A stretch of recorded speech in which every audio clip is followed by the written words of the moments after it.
I would just go for it, man. I would try to drive as much cash flow as I possibly could, and I would take every kind of asymmetric bet that I could find. And so those asymmetric bets, like I don't know of an industry nearly as asymmetric as kind of the Bitcoin and crypto world. A bunch of different ways to play it, but it just feels like, yes, I'm biased. I just don't see anything else that's even close to how asymmetric it is.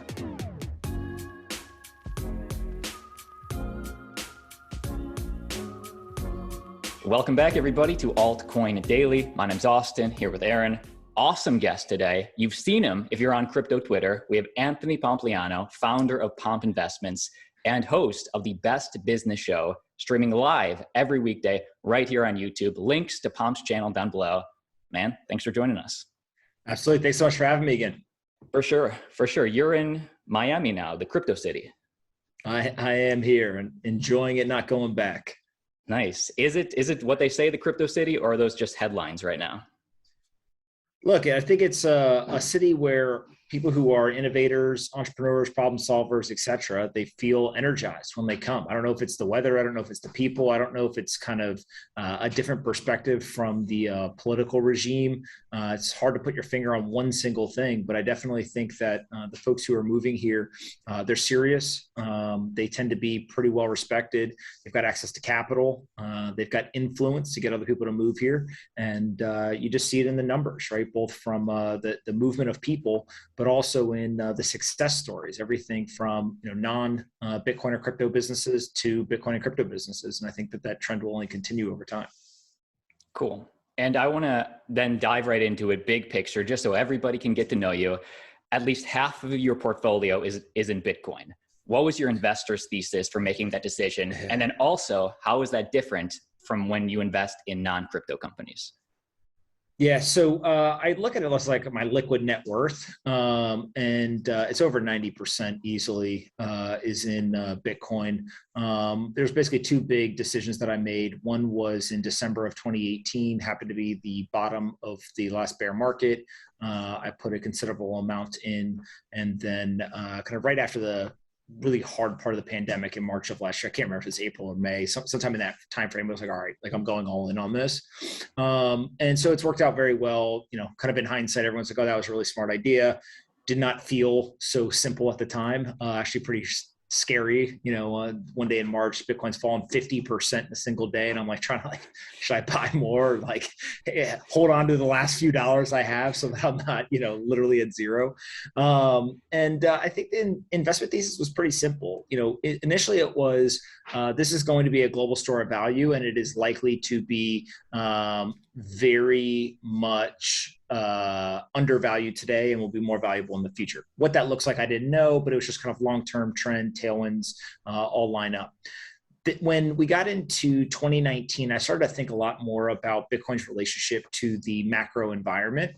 And I wrote publicly a couple of times basically saying, look, I don't know when this ends, but we're in a historic bull market. There's signs of kind of late stage capitalism. What that means was a lot of CEOs leaving their jobs, a lot of kind of gyrations in the repo market, inverted yield curves, like things that just naturally tell you like, hey, we're coming towards the end. The end could be 2 years away, or it could be 2 months away, or 2 days. Like nobody knows. And so my thought process at the time was, it's interesting because it's starting to line up with this Bitcoin halving that was going to occur, sometime in 2020, kind of middle of 2020. And so if there is a market turnover in the traditional market, the central banks are going to have to step in. They're going to have to manipulate interest rates down. They're going to have to print money. We're addicted to the stimulus. And if that happens around the same time as the Bitcoin halving, that could serve as rocket fuel for Bitcoin. I had no clue that a pandemic was coming. I had no clue that they would be willing to do emergency rate cuts to zero. I had no clue that they would print trillions and trillions of dollars. But the general thesis played out, right? There was kind of a turnover of the market. They did step in, and it all somewhat coincided with the halving. Is that probability at play? Is that I have some crystal ball? I tend to think that it's much more the former than the latter.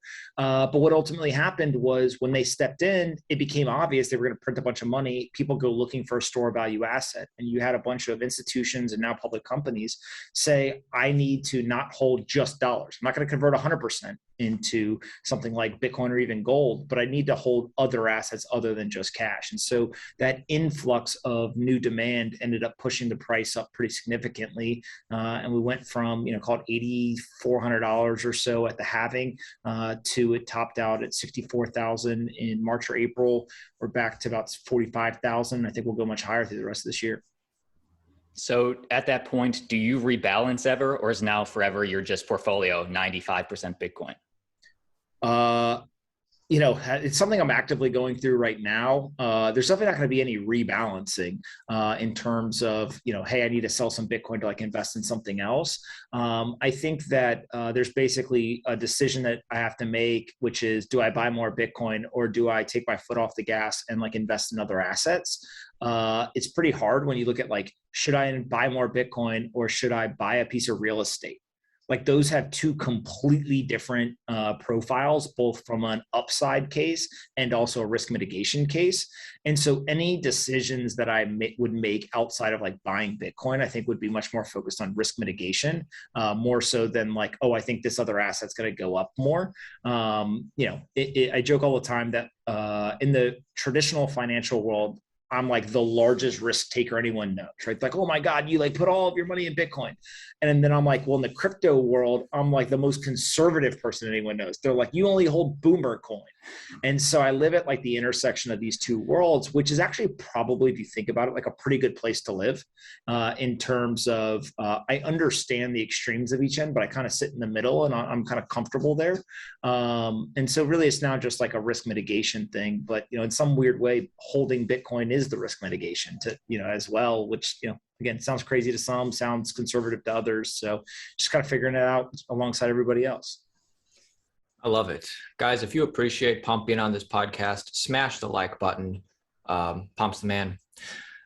This is what I was wondering. We were right there with you in 2020. And as we got into this bull market, I remember right after Bitcoin broke over $20,000, things started to change, probably like starting in like January of this year. So like in the last 6 months, what surprised you the most in this cryptocurrency bull market? I think there's a couple of things. One, the severity of a mid-bull market drawdown. So they happen. Historically, they've been closer to like 30%, more so than like the 50+% drawdown that we saw. Some of that is, in hindsight, it becomes obvious. Like there's a lot of leverage in the system. People got, excited and thought we're going straight to $100,000. Obviously, as you see with the hat, you can tell where I think it's going still. But in terms of that being a surprise for sure, like the severity or the depth of the drawdown. Two is the reminder, but also a surprise of just how much institutions have like weak hands, and not so much from the institutions that bought Bitcoin sold it, but more so how quickly the institutional interest cooled off, even to the point where multiple institutions were like in the middle of preparing to buy Bitcoin or invest in companies or do something. And they basically just like hard right, hey, I'm not going to do this. And so price really, really has like a pretty big sentiment impact on those institutions. So again, the severity of it, I think was a surprise. And the last thing I would say is when you go into the beginning of a bull market, there's a relief element, I think, to people who've been around for a while, of a lot of the like toxicity and tribalism kind of dissipates a little bit. And it's almost like, when everyone's winning, everyone feels better, everyone's nicer, people are kind of more cordial, et cetera. And so when you get kind of a head fake a little bit of like, everyone thinks we're in this massive bull market, all of a sudden you get a deep drawdown. And yes, we probably have a continuation of the trend, but it surprised people, are caught them, a little off guard. You just get the toxicity back, right? And it comes from everybody. It's not one group or whatever. And I think that like for somebody who generally just tries to live a life that like pursues, like, I just want to be happy, it's like taxing, right? I mean, it's just like, you kind of get people who are obviously being disingenuous. You get people who are trying to be inflammatory, whatever. And so I think that, it shouldn't be a surprise, but no matter how many times it happens, like it's always like, man, people can really get emotional. And if you can recognize it and have kind of the emotional control to see that it's happening, it's a data point in the market, right? You might not be able to act on it or like do anything different than what you were going to be able to do, but you can definitely kind of feel when people are on edge versus when people, the laser eyes and all of that definitely has a different feel to it than when people are ready to, jump through the computer and beat each other up for some reason. Totally. I mean, not to the same degree as you, I'm sure, but we feel that too. And it just, you put yourself out there enough, and people, like, some people think you're a Bitcoin maximalist, some people think you're an altcoiner. It's just like, you can't please everybody. And the bigger you get, the most people are cool actually, but it's just like the small percentage of people who just start trolling. But real quick, just to add to that, I also think it's not so much like, sure, I mean, people say crazy stuff to me. I'm sure they say crazy stuff to you guys as well. And so there's like, when you put yourself out there, you almost are asking for it, like you expect it. I think the part to me that's surprising is not that, right? I almost expect it, unfortunately. The part to me is when you see folks that like you respect attacking other folks that you respect. And it's more of the like, kind of inter-industry fighting that everyone succumbs to at some point. Like there's a bunch of emotion. Everyone thinks they're a genius. Like I fall victim to it just as much as anybody else. But if you can remind yourself, like humans are really bad at predicting the future. Humans are super tribalistic, like get away from that stuff. And you can kind of look at it from the outside a little bit. I think it just changes the way that you view those actions. And so, I don't know how much you guys lay awake at night and expect people to attack you, right? I don't necessarily do that, but when it happens, I'm kind of like, okay. It's more so like the people who don't expect it are caught off guard and then like really upset by it. Like that to me, I think is the part that really was surprising. For sure. Guys in the audience, this is the one time, say whatever you want to Pomp, say whatever you want to us in the comments below. We'll read it this one time, but after that, you're cut off. My final question, just in this, like the last 6 months part, did it surprise you or make you think when Bitcoin's dominance dropped and projects like Ethereum and just other crypto assets started to gain not only market dominance, but also favor and popularity? I don't think it was surprising. I actually think it was expected, right? So one of the things that I always go back to is if you were to look for short-term economic upside, any market, these small cap assets will outperform the large cap assets when there's a industry-wide bull market. So if you look at stocks, for example, if all technology stocks go up, for the most part, not every single example, but for the most part, small caps will do better than large caps just because you get kind of the tailwind. And then the market structure takes over. And so that's no different in, I think, the crypto industry as well, where you expect small caps to outperform the large caps. Now, part of the challenge in doing that and why everyone who's optimizing for short-term economic gain doesn't just go buy, whatever small cap is, it's not every single one. And it's really hard actually to underwrite some of the small caps because for every, one great one, there may be two bad ones or two that go to zero or scams or rug pulls or, all the complexity that comes with that. So I do think that there should be kind of an understanding of the market structure and small caps outperform large caps. The second thing is also that there's just so many of them coming online. Right. I think of that a lot like as like a market cap dilution metric. And I don't know exactly how to measure it, but if it's Bitcoin and Ethereum, regardless of the size, like just naturally, if you split it up equally, Bitcoin would have 50% and Ethereum would have 50%. But then if it's Bitcoin plus 4,000, 7,000, 10,000 other coins, like how long can one just hold, majority, right? And so I do think that there's like this dilution component. Now, what's fascinating is when people have this conversation, I think that they want to think about the whole market, but really what they want to talk about is like Bitcoin versus Ethereum and kind of the market cap dominance. And there's a couple of different ways to look at it. One is Bitcoin long-term is going to be the most durable asset. It's the one that is likely to soak up kind of the most value. And so therefore it will remain the market cap majority from a dominant standpoint. Another argument would be, and maybe it's on the other end of the extreme, is that Ethereum actually will flip Bitcoin from a market cap standpoint. And how you could get there is that literally there is unlimited printing of the asset. People don't care, right? I mean, you can make the argument people actually don't care about the US dollar being unlimited. They continue to adopt it, and therefore just naturally as you put more into the market, right, you end up getting this. Now, there's nuance here. Obviously, there's burning of ETH now. There's POS. There's all this kind of different stuff that we're kind of working through it. And frankly, nobody knows how it all plays out. What I think is true is that there is a free market that has laid significant value. I don't know, maybe we say like things that are valued at over 50 or $100 billion today that have a much, much higher likelihood of persisting over a long period of time than things that aren't. You can move from, let's call it smaller mid cap to a large cap, but I don't foresee in the short term any of the large caps going away. And so then you start to ask yourself, like, what are you optimizing for? And I think this is part of what gets lost in the nuance of Twitter is like, if I wanted to optimize for the greatest short term economic gain, I would just go trade and I would like buy all these other things and I would go and I would, invest in all these like pre-launch tokens and I would play the game that some people are playing. They're optimizing for a short-term economic gain and they likely will be some of the best performers from a financial investing standpoint, right? For me, it's not about that. Like at this point, it's the incremental dollar doesn't really change my life. Like I live a pretty normal life. And there's almost this element of like, if I got out of bed every day and it was just like, how do I make more money? It's like not a fun life, right? Like there's like kind of like no purpose to it to some degree. And so instead, I think more about like the impact or the meaning more so than the dollars or the Bitcoin or, ETH, whatever you want to denominate your life in.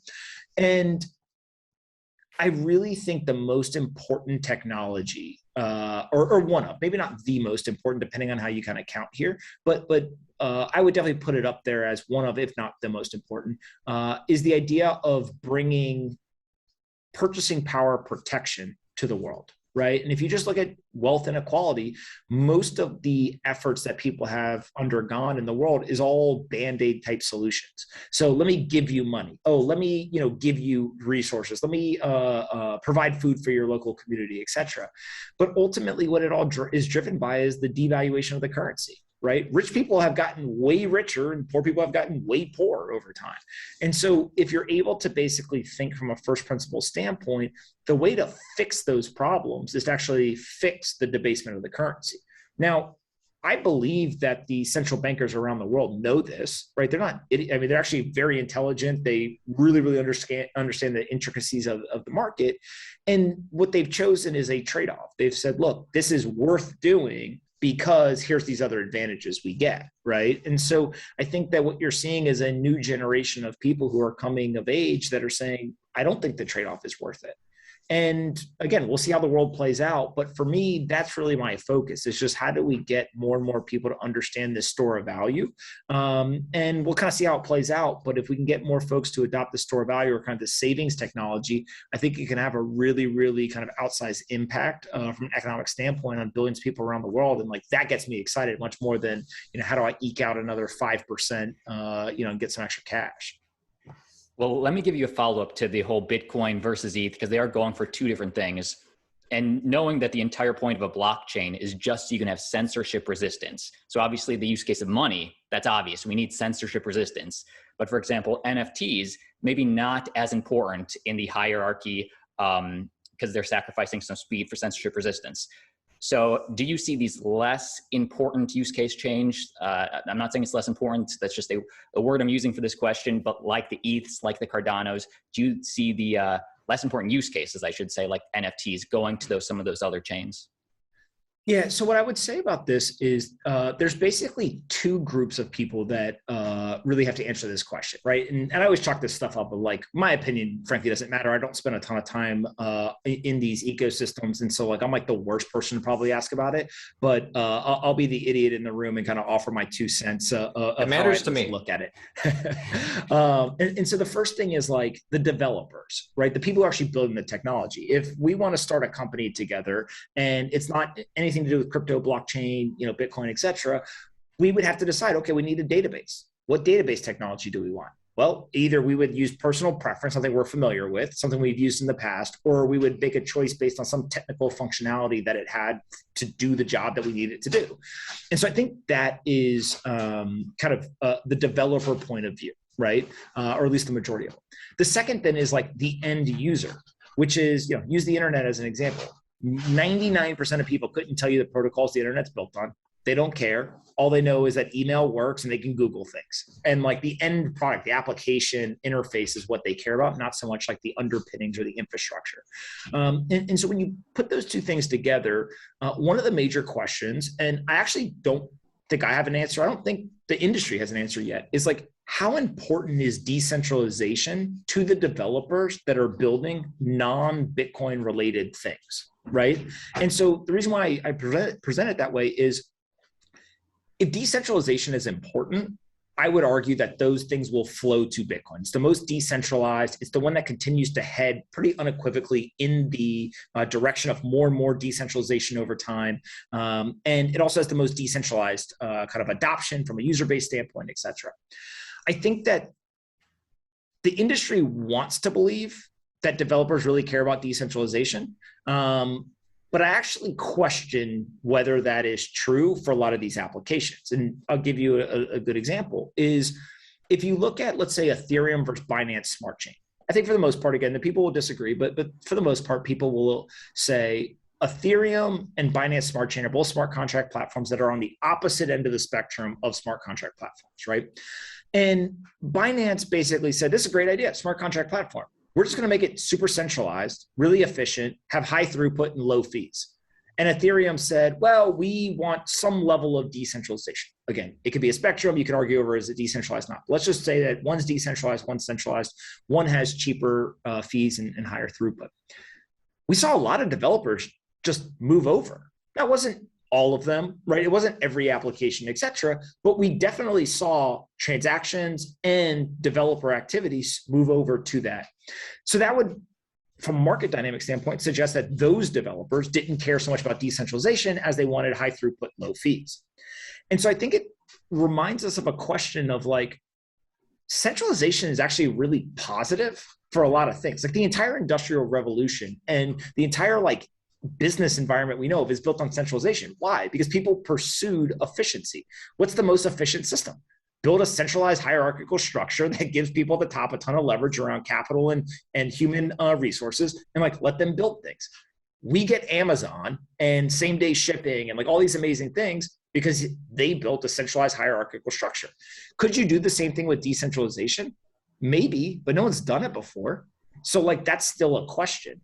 And so I think that what ultimately is going to play out here is developers are going to have to ask themselves, if I have to make trade-offs between decentralization and efficiency, which there's still a debate whether you have to do that or not, but let's say that you do, which side of the spectrum do I want to be on? And how important is full decentralization versus, okay, not one person controls it, but maybe 1,000 people control it or 100 people control it, right? Like where is the line? So a lot of unanswered questions. I don't have the answers, but I do think that that's one framework.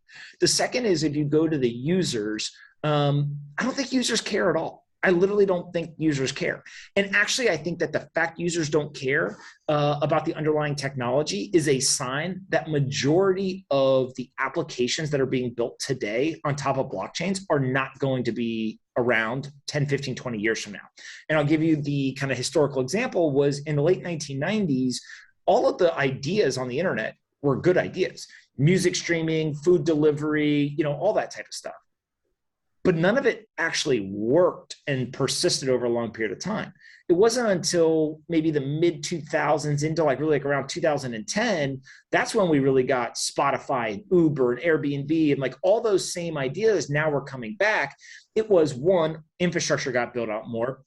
Two, you had much more mainstream adoption of things like the internet, cell phones, et cetera. And then three was entrepreneurs had figured out, they had a decade basically worth of learning as to how do these technologies work and how do we build consumer interfaces that people want. People don't care in that world, in the Web 2 world, about the underlying technologies. They just want to know, like if I press the button on my phone, does a car show up or not for Uber? Okay, if it does, then it works. If not, then I'm going to use something else. And so I think that there is this world where if you compare a Web 2 product today, take an Uber and Airbnb, to some of these like Web 3 or decentralized finance applications, et cetera, it feels like 1990s internet, right? Like it literally feels like AOL dial-up, and you can just tell it's like clunky, and you're like, oh, the functionality is cool, but this isn't yet a polished product that like I could see the mainstream adopting. And so in some crazy way, I do think investors who are paying attention right now, they're learning, they're putting capital to work in the market, but they understand that they may be paying for learning. And it may be another 5 or 10 years before we start to get those polished products that end up being like the really big globally adopted kind of multi-trillion-dollar opportunities. As long as you understand that, like you'll have an advantage when those opportunities come because you'll have the context. You just got to make sure you don't get locked into this idea of, oh, I've seen somebody try this idea 10 times. And so the 11th time, it's not going to work, right? Google was on a 20-something, search engine. Facebook was not the first social network. You kind of just go down the line. And so you got to have the context and be willing to be just as enthusiastic and open-minded and kind of ambitious and optimistic on the 27th try as the first one, if you believe that opportunity exists in the world. Totally. And, props to you. I listened to your Pomp podcast and I really liked, I think it was around 2020 going into 2021. I noticed a shift. You started bringing on some people who might be bullish on Ethereum or just interested in DeFi, just to learn, just to be like, this isn't going away. What's going on? So I appreciate getting that knowledge from you. And once again, guys, the Best Business Show, Pomp's new YouTube channel. Everybody needs to subscribe to that, linked in the description below. Same YouTube channel. It's the same. Yeah, same YouTube channel. You can listen to them both, but the Best Business Show is the one you need to clock. I guess, my final ETH question, it's just kind of like general, is because, that's totally cool. You said you're more interested in something, long-term investments. You're not interested in the smaller caps. I'm sure you have read this, but like, have you ever, I'm sure you've seen Ethereum investment theses. Like the two I'm thinking of are Kobe from Up Only went on 3 Arrow Capital CEOs Uncommon Core podcast, gave his ETH investors thesis. Twitter handle Squish Chaos gave a long report alleging that Ethereum could hit like 73K by 2023. It's not about the number, that's arbitrary. It was more about the reasoning. Like you said, like a lot of these bigger caps aren't going away anytime soon. What do you think about the Ethereum investors thesis going into ETH 2.0 and maybe a couple years after that? Yeah, again, it goes back to what are you optimizing for, right? And so if you're simply optimizing for what is going to go the highest, the fastest, right? I talk a lot about like this barbell strategy I have. So Bitcoin, let's say that that's the most conservative asset in the industry. It's the most durable. It's the one that people believe is most likely to be around for the longest time. But from a upside, like volatility standpoint, super volatile compared to traditional assets, actually not nearly as volatile as, let's say, the long tail of other things. And so if you're optimizing for durability and almost protection of your wealth, Bitcoin is this amazing thing. And oh, by the way, as the world reprices it, like it will likely do very well as well from a US dollar return standpoint. If you want the greatest upside, like forget Ether or anything in like the top 10, like just let's go to the Bitcoin casino, right? Like, and not in like a negative way. It's just like, if that's your game, it's like, hey, how do I get 1000x, right? There's things that are way out on the long tail that are much more likely to do that than I would say kind of these things in the middle. And so I don't actually believe most people are willing to do that, right? I don't think people are willing to go and make like the casino bet on 1000x's consistently, because 1 out of every 100 works and people don't have the stomach to survive 99 losses, right? Like a lot of people think that they can do that, but they can't. And so when you think about something like Ether, I think that what ends up happening is there's, my understanding, 3 separate investment theses that people have. One is like, it's like, I'll call it like the world computer thesis, right? Everything's going to get built on top of it, et cetera. The second is what I'll call more of like an ultrasound money, right? It is kind of the meme that's used there. And then the third, and it's related to the first two, but I would put in a separate category, is like a market structure, right? Hey, a bunch of people are staking this, we're burning. And so like the kind of supply squeeze thesis that people are talking about with Bitcoin, like could happen with ETH. And I actually think that ETH could go up and all three could be invalid, right? Like the world computer could not happen, the ultrasound money could not happen, and the supply squeeze could not happen, and ETH will still go up because institutions just say, hey, this is the next second biggest asset. So if one goes up, the other one will go up, so I'll buy, right? Or it could go up because the other three things are all true, or one of the three things is true, whatever. And so to me, it's less about like, is one individual thesis correct? And it's more so when you take the totality of all of the thesis and you look at them and ask yourself, is it a probability that ETH will go up in the future? I just back out and I say, I don't think there's very many things in the top 10 that are going to go down in the future. Like to me, it's just the tailwind of the market ends up taking over. And so, of course, ETH is in there. Now, one thing that I do think people in this kind of investing world, it's a little bit more, it feels like more like Wall Street when people are talking about like investing in liquid assets, more so than like the venture capital community. One of the key things, and I apologize because I don't remember who said this, but I think it's so good, is, when a bad team meets a good market, the market wins. And when a good team meets a bad market, the market wins. And so it's the same thing here, which is just, I actually think the sector bets on crypto or Bitcoin and crypto, however you want to describe this whole world, is just so ridiculous, like strong tailwind, that if you look at it over a long enough period of time, you're going to have been pretty bad at investing and made some like pretty significant mistakes to have not benefited from that tailwind. Now, if you don't follow timeless investing principles, you could blow up tomorrow, right? But if people are basically building any level of risk management into it, if they're having long time horizons, they're not trying to be a day trader if that's not their specialty or whatever, like all of that stuff I think will work to their advantage. And so bringing it back to ETH, it's like, I tend to think there's just a hard argument as to like why the price won't go up. And I actually don't hear, even like the hardest core Bitcoin believers in the short to medium term, I don't hear, or I don't think anyone's told me that they believe ETH is going to go down in the short to medium term. So it ultimately then goes to like, well, where is the real debate, right? And I said something actually on Twitter this morning. I said, I haven't heard anyone ever say ETH isn't a $350 billion network. Like, no, the market decided that's what it's worth, right? At the moment. And so I think it's hard to debate like facts in the current time. Where the debate happens, what's going to happen in the future. So the proponents of ETH will say things, around proof of stake. They'll say things around the burning of ETH and kind of all of the upgrades. They'll say things around staking or other things that will be built on top, etc.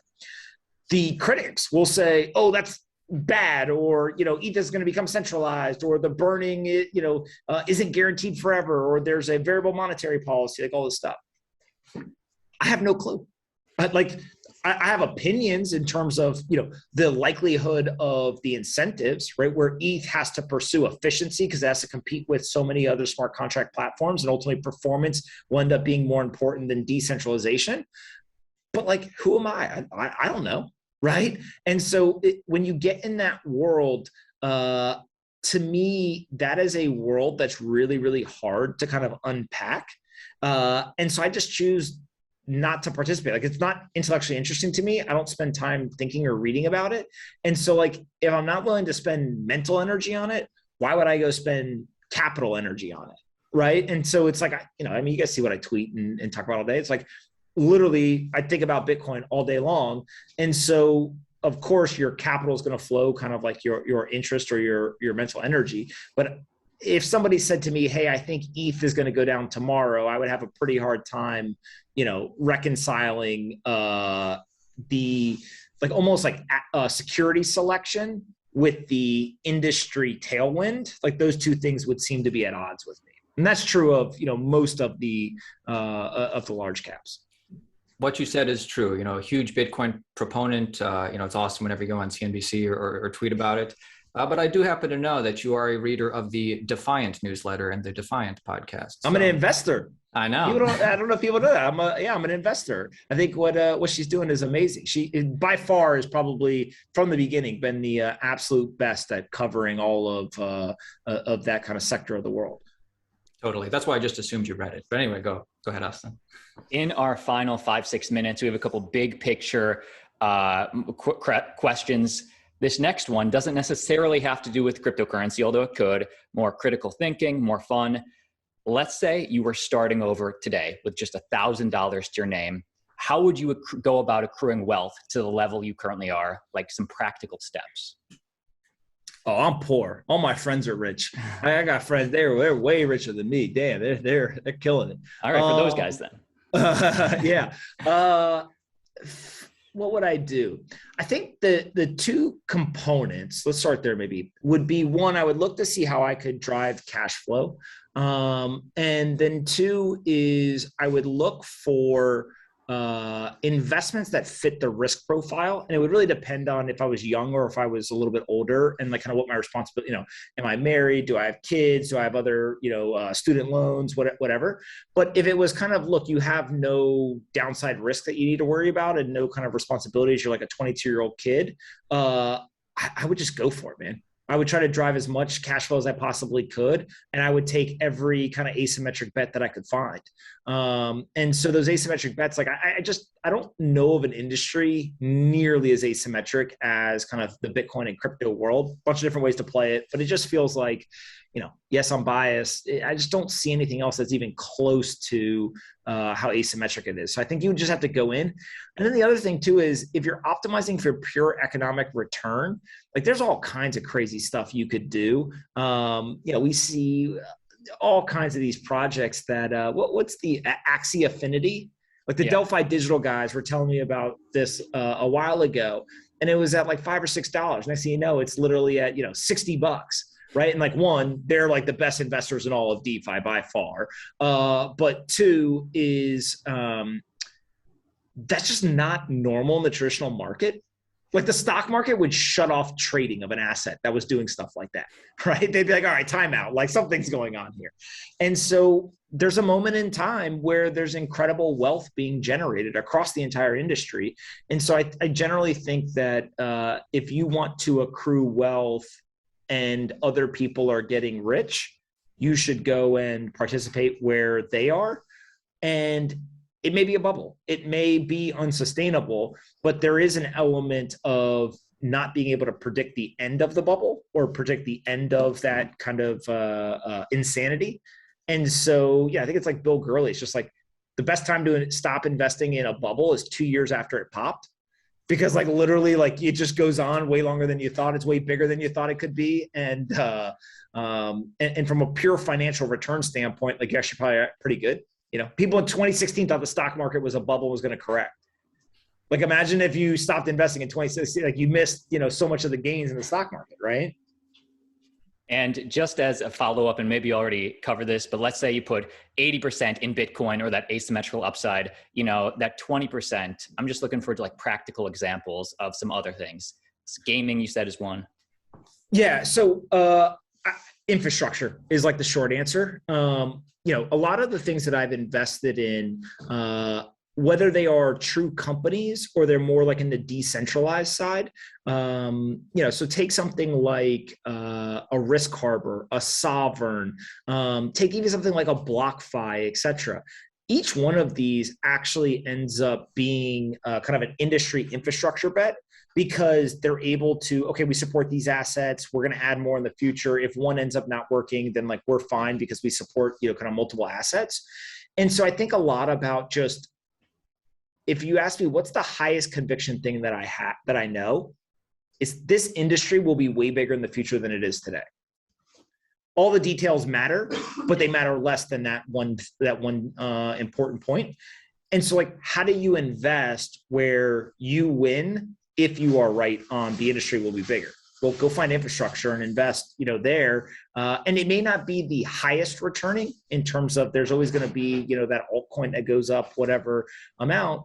But to me, it's the Venn diagram of it's the most repeatable, sustainable, kind of durable strategy with good enough returns, right? Bitcoin, I don't know, it's compounded at like 200% annually for a decade. There's nothing in the traditional world that's doing that. And so sure, is something else going to go up more? Maybe, but like, just don't be greedy. Totally. Okay, I don't have any final questions. Ladies and gentlemen in the audience, like we agreed, Pomp will be reading some of the comments. Correct, Pomp? Yes, I'll read them. You will read comments. So this is your one chance. If you think there's a good, year, 2 year, shorter term play in cryptocurrency, let him know. If you liked him in this interview, let him know in the comments. Smash the like button and definitely check out the Best Business Show, Pomp's YouTube channel, on the Anthony Pompliano YouTube channel. Pomp, thank you so much for coming on. Final words for you to give to our audience. I appreciate you guys doing this. I appreciate anyone who takes the time to learn about it. So keep doing your great work. Thanks, Pomp.